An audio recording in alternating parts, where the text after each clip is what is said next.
Yo, today is a day. By all means, it is a day. I just want to quickly explain an interesting concept that I have come across recently. It is quite interesting, for me at least, because it's relevant to my own life. And well, yeah, it's something that I do want to be able to stop.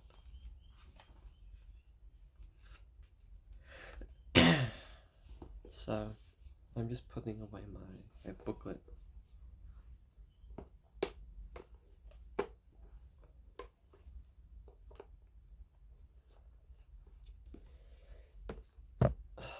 So this is what I want to discuss.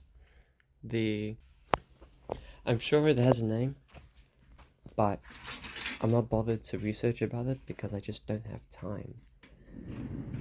But basically, it's like when you want to change and you want to act, but it's just so scary.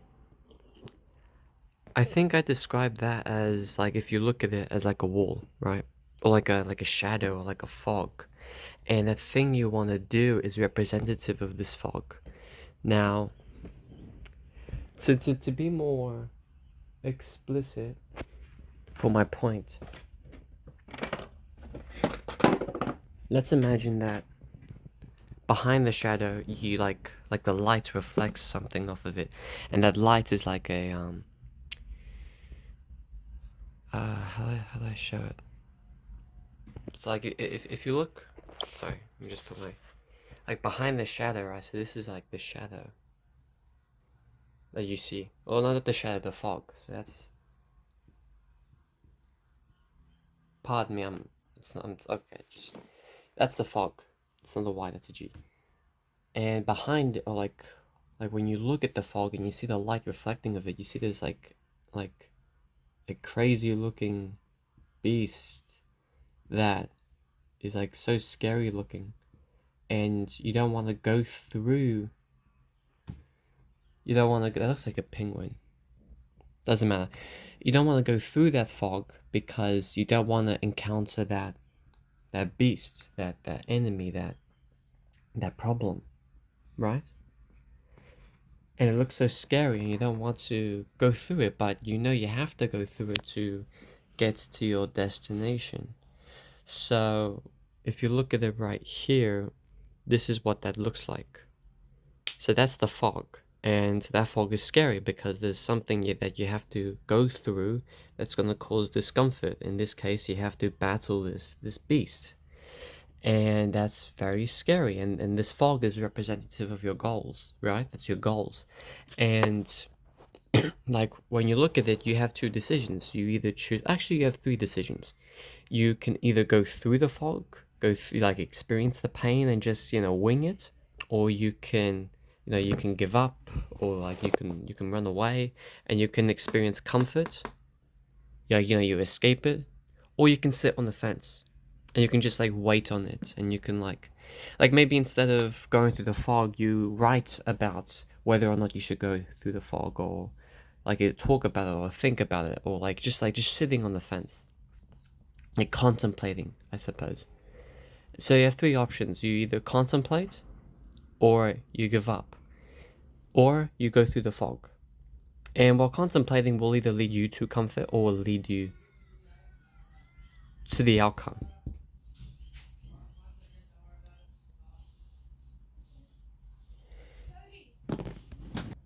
So you either choose to avoid the problem, to contemplate the problem, or confront the problem. And when you contemplate the problem, that just delays the outcome, the one of the two outcomes. And the reason why you're contemplating or you're considering leaving the problem or avoiding the problem is because the problem looks very difficult, and it looks very tedious, and it looks very like just too much to handle.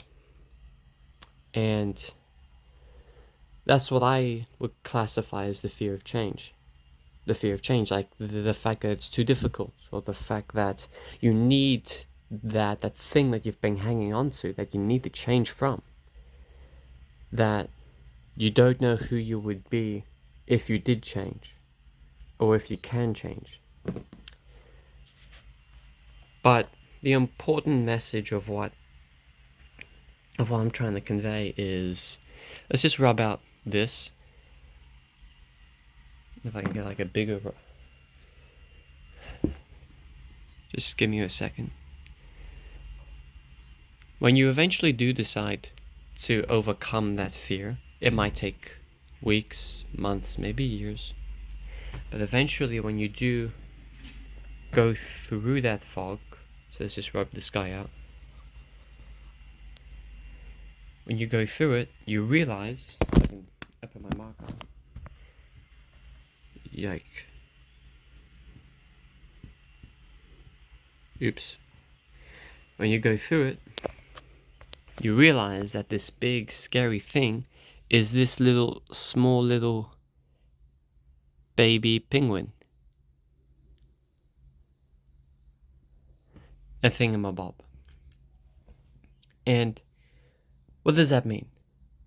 Well, that means that the problem that you or I are trying to escape from, or trying to delay, or trying to contemplate, before taking that action, you kind of like glorify it in a way, where you think of it as this big, evil and impossible thing that can't be overcome. And that's why you avoid it, because it's just too difficult.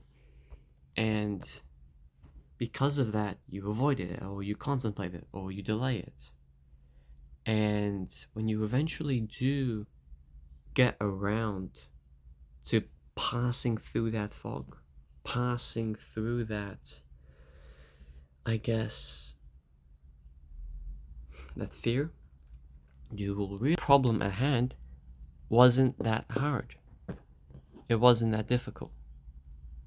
And you will realize that all the time you spent contemplating, all the time you spent being scared, was, well, I guess, a deception, an illusion that you've put up for yourself to avoid comfort, to escape comfort. Because I think the brain does this so that you can be stuck in this cycle, this particular cycle, the phone, the video game, that stimulation. Because changing means good things. Changing means being healthier, being more fit, being more educated, being more happy. But by changing, you're denying the thing that has provided you comfort.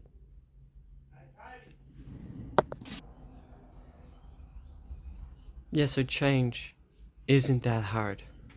That's the point. Change isn't that hard. Getting a license, getting a job, doing homework, doing home-related activities, doing personal activities. Changing as an individual is not hard, but we make it hard because we want this, because we're not willing to let it go. But as long, where's my thing? Bro, I always lose my marker. There it is. As long as we continue to pursue comfort, we will continuously descend. Descend, descend, descend. And by every activity, every responsibility, every single version of ourselves that we want to be dies, or is neglected, or we give up, and we will never know our true potential. The first step is always the hardest because we make it out to be so difficult. But it isn't. It's just about going through that obstacle. It's about taking that first step. That first step to freedom. But yeah. The fog can, like, yeah, it's killing me even now. Not killing me, but it's impacting me. It's hurting me. I have so much to do. So much work, so much activity, so much aspirations. And for the greatest part of my life, I've been relying on that comfort. And as a result, I haven't gotten any of it done. That's what it means to descend, and I hate it when it's the last day and I'm walking at night and I take a seat and I just think about how I could have been better. I think about how good I could have it right now if I had locked in, if I had put my effort in. But it's good that I remember that, so that by today I get all of it done. I get all of everything I want to do, I get it done, because I wouldn't want to live any other way. Because I know what it's like to yearn for change, to yearn for betterment, to yearn for a better life. And I can change. I can choose that. I just have to act. But yeah, that's it.